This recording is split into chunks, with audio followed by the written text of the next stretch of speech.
Good morning. Welcome back to the second hour of LoveBabz, LoveTalk. I'm Babz Rawls-Ivy. I got the Paul Bass in the house. Hey, Paul. Good morning, Babz. How you doing? You look good. What's going on? You look good too. You look great. So you were in Tulsa. I read the piece up on the New Haven Independent. So why Tulsa? Tell me why Tulsa? How you doing anyway? I'm doing well. How are you doing? Listen, it's summer. I'm happy. Yeah, I follow everything you do on social media. That's how we all live our lives vicariously now in New Haven. It's all the places Babz goes. Even when you're relaxing, it's like the funnest place to be in New Haven is your porch vicariously. And all the stuff we imbibe without having to like pay the physical cost because we like do it from a distance. You know? Oh, well, listen, come on over. You're welcome to come through anytime. Thank you. Thank you. Ended up at Tulsa as an unpredicted outgrowth of a new project we're taking on at the Independent.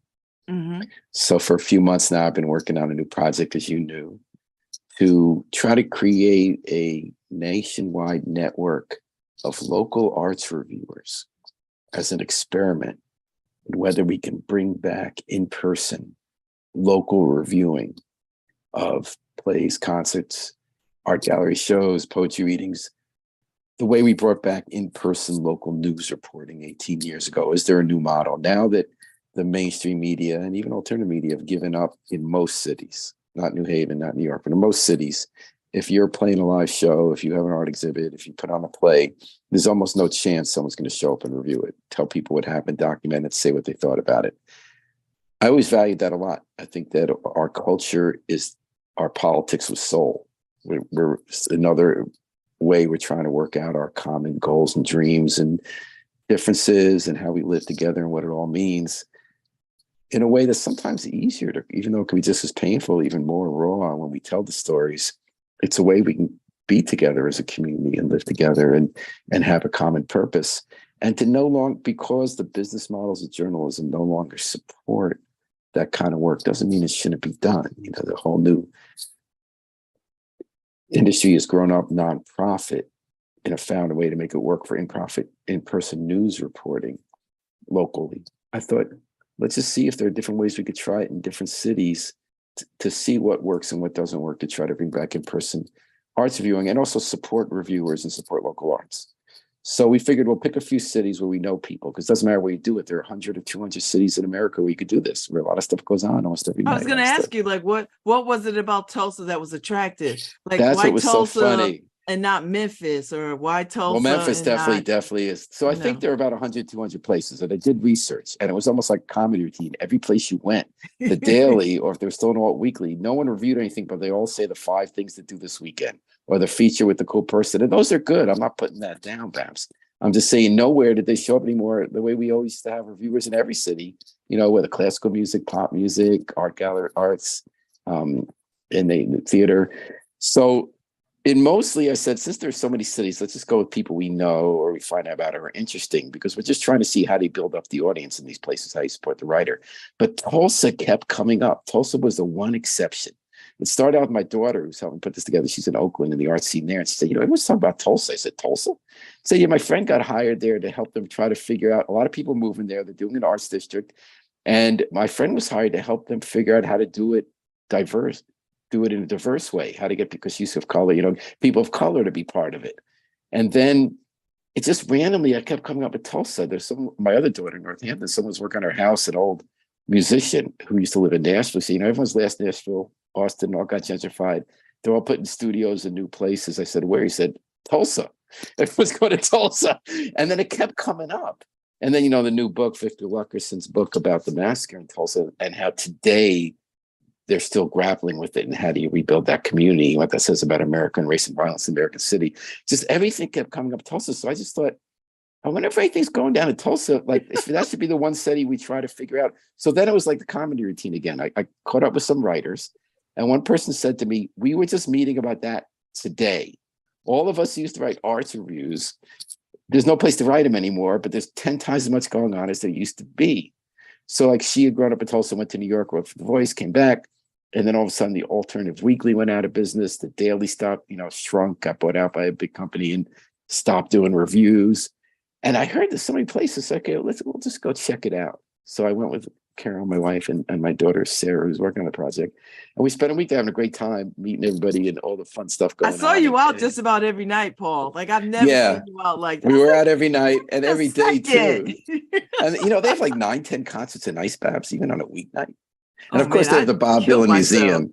And Bob Dylan Museum, I mean, that was like heaven. I know you spent a lot of time there. What was that like, the Bob Dylan Museum? Like, it's were you really surprised by it, or did you know about it? I knew it started a year ago. We were thinking, why Tulsa? And it turns out, they had the Woody Guthrie archives and everything there already because he's Oklahoman and he was an influence on Dylan. I was surprised by it, how good it was. I'm not a big museum person. You try to, how do you capture the experience? They really made it about the process of creativity. So if you're a Dylan freak like me, you loved all the minutia. But like that staircase I showed you, let you be your dream, if you can be in mine. You kind of watch it up the stairs. And he also does, visual art that's good. But also when they bring you in the studio and actually showed you through audio clips and video, how they actually put together a song in production and made it so much more than was originally and how they struggled with it. I found that so interesting. And then they had all these other people, musicians who were influenced by Dylan, who had their own jukebox, and you have a jukebox you can play where they pick their favorite versions of the songs. And it's just a fun place and very well done. And it's an interesting city and change because it's still Oklahoma, which is a really red state. And like in a lot of those red states, it's got this deep, deep blue pocket in the midst of it. And they're still trying to, as we talk nationally about reparations and what an interesting conversation that is, I think you and I would agree that, of course, you have reparations. I don't think that's really the question. The question, because some stuff was stolen, what form should it take? Who gets it? Like what's going to work and have an impact? That's all happening there, as well as informing this whole conversation about the arts, because an arts district is being built, not on Black Wall Street. That's technically one block. That also got ripped apart by highway. Urban renewal was the second destruction of that community. But right next to it is where this arts district is. And that's, as much white as black. And it also is the only other place besides North Tulsa, which is the black area, because only 15% black population there. But when a black man ran for mayor last time, it was the new white people who moved to town and North Tulsa that voted for the black candidates, and the old kind of Tulsa that went with. And it was so, everything blew your mind. It was also different. Like, I went to the Cafe 9, Persia Cafe 9. It's just great day music every night. It's a little bigger. Really fun place, down to earth, great sound system. And they also had it's never your turn. There's something that kind of catches you by surprise. Like I went to the synagogue, like, Jews in Oklahoma, right? They did have to have a lot of security there, so Timothy McVeigh's not far from there. And but I was surprised on a Saturday morning, for the Shabbat service, a third of the people were not white. What do you mean? It turns out that the synagogue is their version of Iris. They have a whole staff and they're approved by the federal government. There are only like 7 to 8 of them around the country. There's Iris and there's the synagogue. There are 3 people a week. They're bringing refugees from other countries. They brought hundreds. And are those refugees Jewish? No, but a small percentage of them said, "We'll hang out here and become Jewish." And then they have a whole business, not just for the refugees, not for the Jewish refugees, where there's a bakery and they all have jobs there. And they, they're known for their cookies nationally. Because when I said I was going to Tulsa, my rabbi said, "Oh, check out the cookies." They have this whole refugee cookie business that runs out of this. And the contrasts are pretty deep when you go from place to place. I was in this one neighborhood where it's gotten blue, but there was this one right wing. It looked like one of the commenters in the Independent had a lawn. The right wing ones had a lawn display with like a black jockey, like a sample thing right next to the like we believe science and Black Lives Matter and all this. I mean, it's an interesting place. It's raw, it's changing, it's dynamic. And the arts are really what's happening there. It used to be an oil place, and there's this foundation that funds a lot of it. Someone who left oil, and she used the money to try to promote a whole arts and tech district. So I guess it's not really Austin yet because it's really inexpensive and it's not dense. There are a couple of skyscrapers, but there's just a lot going on. People just doing stuff. So do you feel like Tulsa is a good place to sort of have it be one of the places where people are reviewing? Definitely the place to have reviewing because it has all different kinds of culture. There are so many writers, so much art's going on. They're one of the places, like we're going to have 3 or 4 cities where we have a review almost every day. That's going to be one of them. And we have already hired the group there. We got the writer, this really terrific writer. And there's this publication that, you know, the people used to be at Alternative Weeklies. They tried starting up a publication that previews the arts and things like that. This is going to enable them to take their publication to the next step and have reviews. So like the idea is that we'll publish them in our little site, and starting after Labor Day, when we go from beta to our official site, we're going to start doing our own newsletter and everything. But what we're really looking to do is build local audiences. And they've already started. They're already publishing there. Their publication is taking its next step up, their online publication. And they're going to have a review almost every day. And there's someone there who lives there, who's a reviewer there, who was born there, came back from New York. I was telling you about her. She's a very good writer. She's helming it. We're just paying her to helm it. So explain to all of us how this is going to work. So if you're in Tulsa, you're reviewing Tulsa. Where does your review show up at? And shows up 2 places. Okay. So it's going to show up in something called Root Tulsa. It's an online newsletter publication. It's got thousands of readers. Okay, so it's already an established. We're just taking it. They're now going to the next level. Okay. They didn't used to have reviews. Now you're going to have reviews in that as well. Okay, and you're paying for somebody to helm that, so that they can have a dedicated team of folks who are reviewing. Right. And we're also going to publish them on our website. Okay. Because nobody's going to see much yet. But after Labor Day, we're going to ramp it up. Because what we're going to do, Babz, we're going to have 3 or 4 cities like that. They're going to be like New Haven with their review almost every day. We're probably going to do Oakland. We're not sure what the other ones are yet. And then we're going to have just some people. We're trying them all out now, like Jamil Ragland in Hartford, who's excellent. He's done a couple of reviews already. He'll probably continue doing a couple. So it's not the city has it every day, but they'll have this writer we're nurturing doing a couple a week, 1 or 2 a week. We have someone in Troy, Albany. We have someone in Northwest Arkansas. We're trying out. We have someone in New York, someone in Boston, someone in Chattanooga, someone in Providence. And then so that you have your core cities where almost every day you got something. And we're going to look for a way locally in each of those cities for people who live there to get it, while we separately see after September, if there are some people in the country who do want to look at 7 cities or so regularly and just see what's going on in those places. If you're the kind of person, it's not a huge market for that, right? That's not the main goal. Also, once a year, we're calling them fellows, the main writers to New Haven, get them to be together and meet with someone who's a more experienced reviewer, veteran reviewer of some place, and just have a day to hang out, talk about reviewing once a year. And that's the idea. So have you talked to arts communities and do they think this is a good idea? It depends. Everyone says, sure, come right about. I mean, Tulsa was excited. They put out the red carpet for us, Babz. Like our second day there, we were meeting everybody, like the head of the museum, the head of the foundation, the people who do, they have a thing like Next Haven. We met her where they house all the artists they bring in, obviously everybody wants more attention. They want more review. We'll see what happens when you don't like what they put on, but because some people realize that's good for a community to have critical voice that you can count on, I believe in, that also talks about where they don't agree with you. But, right now, we're definitely hearing that people are like, I was surprised because I never thought New York, right? The only reason we got some stuff in New York is because there's some writers there. We would never go out and search in New York. What surprised me was that people are saying they can't get stuff reviewed in New York. So even though you have reviews in the Times and you have some of these blogs, I guess so much goes on there, most of it doesn't get reviewed. Yeah. So that was interesting to me because part of what we're up to is to nurture the writers, and we're hoping they all get stolen. So if we're in a community, someone's writing some reviews in Boston or Chattanooga, we hope that within a few months, somebody steals them and says, hey, this is really good. People want to read it. We'll hire them. Because we're not looking to be a real publication. It's more like a network that nurtures reviewing. And really, we're going to try out in our main cities, we're going to try it out in different ways about how do you build the audience. Like in Oakland, we might starting in September, put out our own twice a week newsletter, e-newsletter that we build up and see if that's a way to build an audience. Whereas in Tulsa, we're definitely going into the existing publication. I don't know if we're going to go in LA and New York, but people talking to there have existing publications that just don't do the reviewing. So the idea is to help that grow, but not in a way to permanently subsidize it. It's not like we have a lot of money, but like to show that it works and that people want to read it.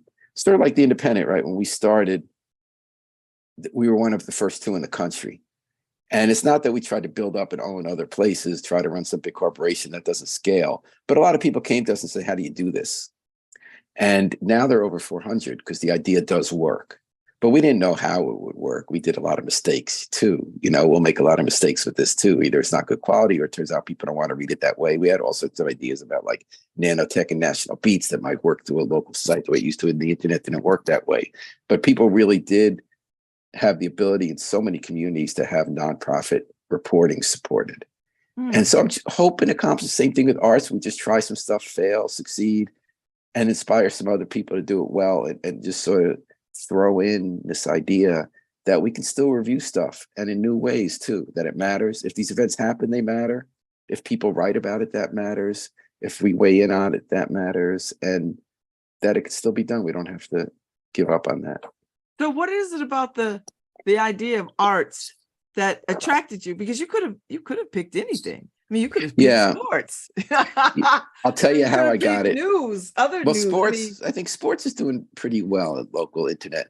I was reading an interview in the New York Times. You know, I get my ideas on Shabbos when I'm not working, and I tune off, and then all of a sudden my mind goes crazy. And every Shabbos, I get some crazy idea reading the paper about what we could do. And I'll spend millions of people's dollars, but luckily it's Shabbos, I can't call them or spend the money. And usually it's a dumb idea. So by the end, the sun goes down, I said, that was ridiculous, you know. But this one stuck. It was a Saturday afternoon. I was reading an interview with a guy named Alberto Brogwin, who was the head of the Knight Foundation. He became the head of Knight the year we started the Independent. And he had a mission. He had two missions with all that money of Knight, which was to save local journalism in a nonprofit way and revive the arts. So he was a helper of us at the beginning, and he used to fly me around the country and Will Ginsburg to talk to other cities about how you do this. And he was wildly successful. He knows 80 times more than I ever knew about newspapers and news. And, you know, he had billions to play with, and he built up this whole industry. And I was reading an interview with him because he's retiring about all he accomplished with that. And all he accomplished with arts. They focused their arts in Miami, these cool poetry festivals where they like rained poems down from a plane onto soccer stadiums, all this kind of cool stuff. But when I was reading that, I was thinking, you know, one thing that's missing is connecting those two.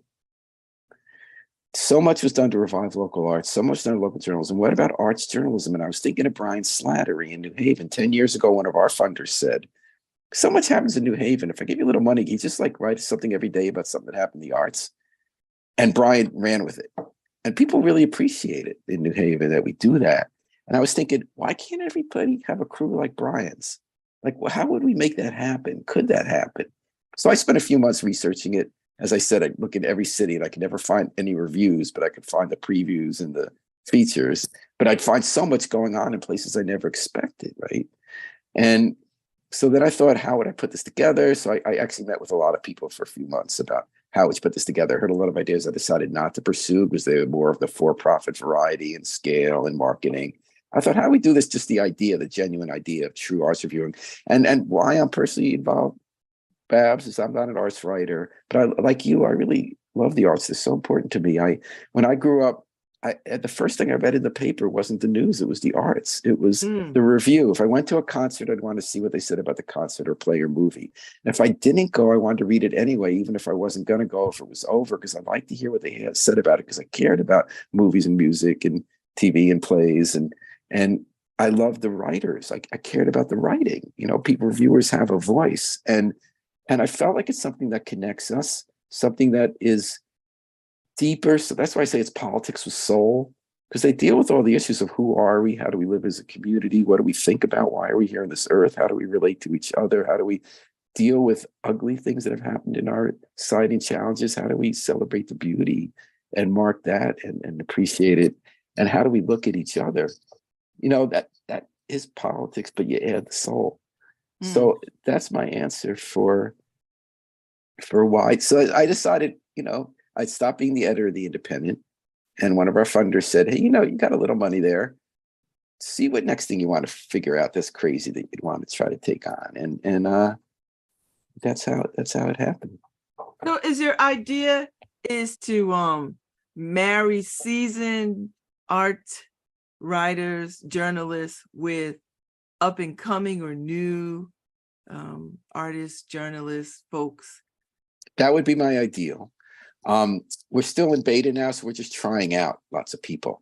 It has turned out that way. Half the people we have are people who used to do it professionally, and half are like early 20s and just starting out. They're really smart and they're just hungry to do it. So I hope it turns out that way. That's definitely how the crew in Tulsa is shaping up. We're leaning a little more to the younger. Oakland's definitely in the mix. Lisa Gray, remember her? She's going to write for us in Oakland. Yes, I know Lisa She's in Gray. Oakland. Yeah, she's in Oakland. And she's more experienced. And we got some people there right out of the gate there as well. And we're going to try a lot of stuff that also turns out not to be good. Putting that right out there. We're just going to try things, and but how do you measure good though? Like, particularly in the arts world, like, how do you measure good and excellence and all the things? I care a lot about voice. Okay. I care a lot about the writer having something to say, to care about it, understand what's going on, and then have a take. And fun. I'm hoping it's like not boring homework, and I'm hoping it's like makes you want to be interested. Yeah, it is hard to. It won't be fun. measurable. I think it would be fun because I think I like you, Paul. I used to read the Times and stuff like that because I wanted the arts thing would be the first thing I'd pull, right? Because I wanted to know the social scene and and their plays and people were singing at the Rainbow Room. I wanted to be in that mix. And I was, young, I have no money, so I really couldn't be in the mix. But I loved reading about artists and what they were doing and who was having a new show. And now we got the video too. Like Brian Satterson knows right about these bands I'll never go see. And he also, when he's writing about it, I say, it's kind of interesting, this metal thing. And then I'll listen, I'll watch the video and I'll be into it. Like I'll understand the way I didn't. And I've kind of experienced it too. And that artist kind of then got it out too. Yeah. Well, I think Lucy Gelman over at the Arts Paper, which I have a fondness for the Arts Council. Me too. Yeah. Is trying to raise up a crop of journalists with that same sort of thinking around art and journalism and how do you tell a good story and how do you show that people are brought together through arts and all kinds of arts. So we're doing some of that here in New Haven already. Like we're already thinking about that. And I think New Haven is sort of the exception. If you look at Lucy, every day she has an arts piece in the community. Yeah. Brian every day has some kind of review or something in the community. In the summer he has 3. So that's the cities I looked at. If you want to talk about per capita, no one comes close to New Haven. When you look at the Arts Paper and what the Independent does, there's no place that does half that much per capita. Yeah. And that's sort of what I want to see. Could we help some other places, but also figure out how would it work? Because like Lucy's a person who was able to get that support and figure out how to do it. And Brian was like ready to step in and make this thing happen. How are other people going to be able to do something? And I don't know the answer, but if we give them some wings, let's see if they fly. And so it almost feels like I can't imagine that a place like Oakland doesn't have like a critical arts review kind of vibe. But then at the same time, as newspapers sort of shut some of their departments down, that's probably one of the first things that gets it is. And the alt weeklies also closed down. And also they still do arts, but it makes money, more eyeballs if you do a preview or feature. And those are legitimate. I'm not criticizing them in the least. It's just that just like national news is important, that always got covered, but local news, not as many people looked at the zoning board and the board of ed, but it mattered. So you had to find a nonprofit model. So Oakland has a nonprofit that's like the Independent that has tons more money. And they do arts, but they don't do reviews. I'm kind of hoping they just steal everybody we throw out there and start doing reviews because they got the money. They got Google money. They got American Journalism Project money. They got millions. They're like the Connecticut Mirror. So like, they're just not doing reviews. So like, if we go out there and we get some voices, do reviews, I'm hoping that they incorporate that. Oh, I love it. So the New Haven folks, or people who read the New Haven Independent, not necessarily New Haven folks, because all kinds of people read the New Haven Independent. So they'll get a taste for all of this. from all the places that you Yeah. have hubs. And then can they engage at this Yeah. level? Like, can they say, tell me more, or I saw this when it was over there? And Yeah, there'll be comments. We'll okay. have the commenting on that. Yeah. And so with the people from those hubs, they won't necessarily need to come to the Independent to comment. They'll be in their own backyard. It'll depend. In some cases, that's true. I'm not sure in every city. In some cities, we might be doing a newsletter where you get sent back to our website where the stuff is landed. Like in Tulsa, they won't. Tulsa, they're going to get their stories in their Tulsa publication. Some other places, they will be coming back to the Independent, like definitely Hartford, right? Hartford's just going to be up there. Jamil's stuff already has been on our site, Real Art Ways and the Free Jazz pieces he did last week were just run as regular reviews. So it'll be a mix. It won't be as much of a free-flowing, complete conversation together as would be nice, but we'll have some for sure. And starting in September, we will have a newsletter that goes into a lot of these different cities that's separate, that people will be able to, like if you're in Providence, we only do one a week or one every other week, or Troy, Albany, you'll get the newsletter that has all these cities. And if you're interested, I don't know if you will be, that's something we're testing out. I'm not sure. You will be able to come back and talk about it. So I know you don't like to travel. So does this mean you're going to travel? No. Tulsa was different. Tulsa, other places we're going with people who know their city. Here we had to go find the people who know their city. Okay. So Tulsa was our one experiment in saying a city that really needs us. What happens if we go in? Now, I'm not going to edit those Tulsa stories. I'm not going to have anything to do with what they decide to cover. But I just want to see it for myself. I want to see who the people were, what the city was like. In the other places, we know the people. They're people we trust and know, sort of to scope it out.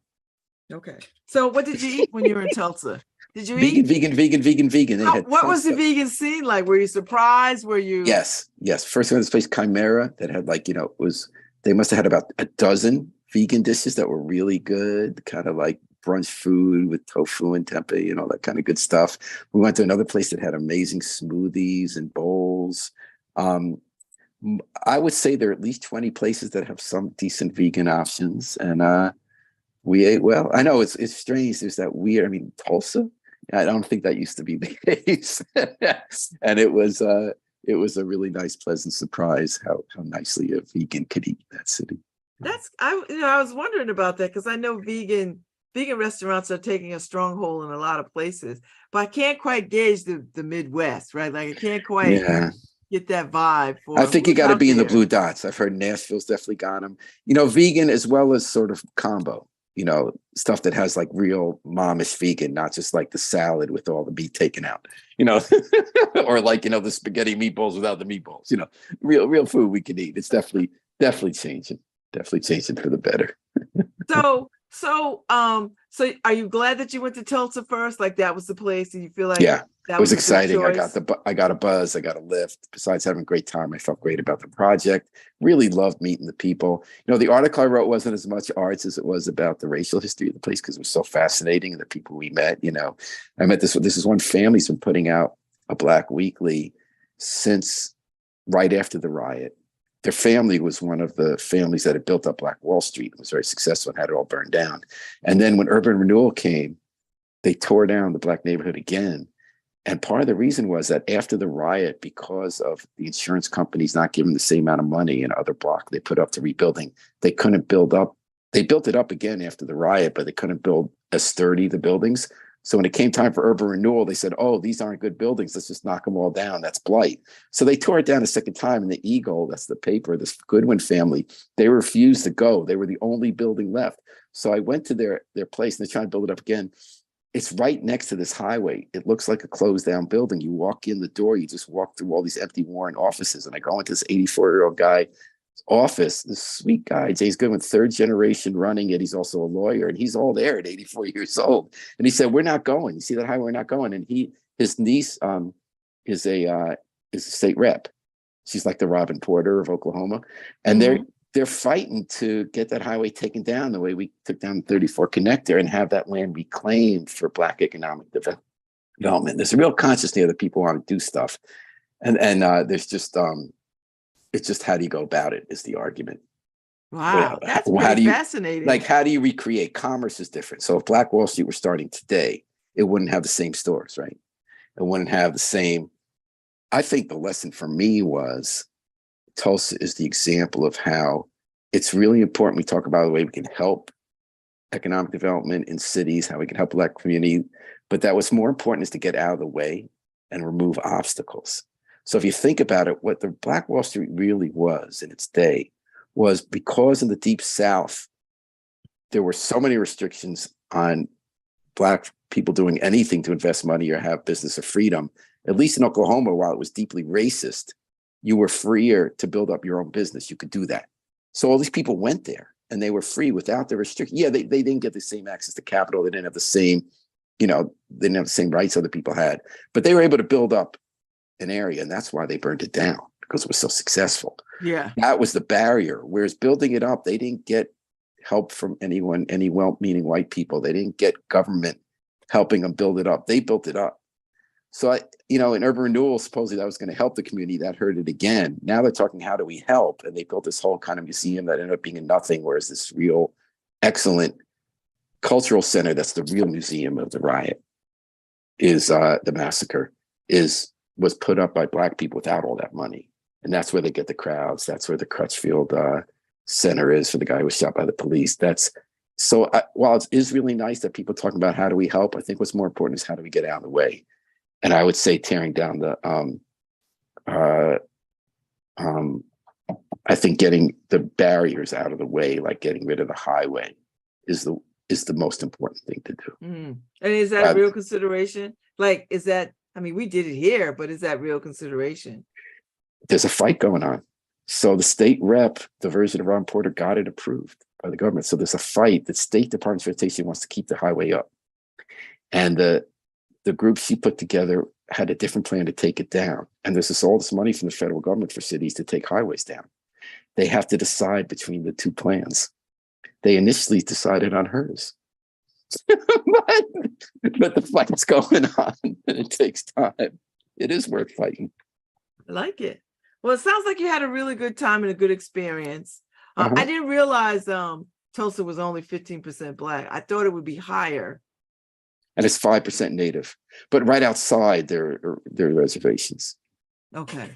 All right. And so what is the Native art voice scene? Is there an art scene for them? Like, there are individuals I found. I wasn't able to find an institution. I probably didn't look hard enough.